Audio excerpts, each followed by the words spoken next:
ఈరోజు ఆంధ్రప్రదేశ్లో జరుగుతున్నటువంటి పోలింగ్ని పరిశీలిస్తే ముఖ్యంగా మహిళామ తల్లులు, వృద్ధులు, అదేవిధంగా యువత అందరూ కూడా పెద్ద ఎత్తున ఓటింగ్లో పాల్గొని వాళ్ళ భవిష్యత్తుని నిర్ణయించుకునేటువంటి ఈ ఎన్నికల్లో వాళ్ళు మంచి ప్రభుత్వానికి ఓటేస్తున్నారని చెప్పి నేను భావిస్తున్నాను. మేము గతం నుంచి కూడా చెప్తున్నాము, జగన్మోహన్ రెడ్డి గారు ఇచ్చినటువంటి అనేక సంక్షేమ కార్యక్రమాల ద్వారా ప్రతి పేదవాడు, ముఖ్యంగా మహిళల్లో బెనిఫిషరీస్ పెద్ద ఎత్తున ఉన్నారు. వారు జగన్మోహన్ రెడ్డి గారి ప్రభుత్వం కనుక అధికారంలోకి వస్తే వాళ్ళ పిల్లల భవిష్యత్తు బాగుంటుంది.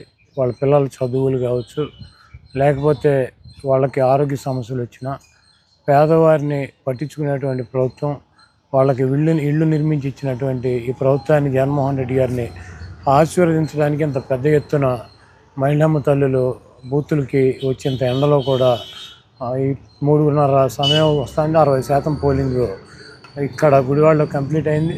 అదేవిధంగా రాష్ట్ర వ్యాప్తంగా కూడా ఇదే పెద్ద ఎత్తున ఓటింగ్ జరుగుతుంది. తప్పకుండా ఈ ఎన్నికల్లో జగన్మోహన్ రెడ్డి గారిని మరొకసారి ఆశీర్వదించడానికి, దీవించడానికి ప్రజలు సిద్ధంగా ఉన్నారని చెప్పి నేనైతే భావిస్తున్నాను.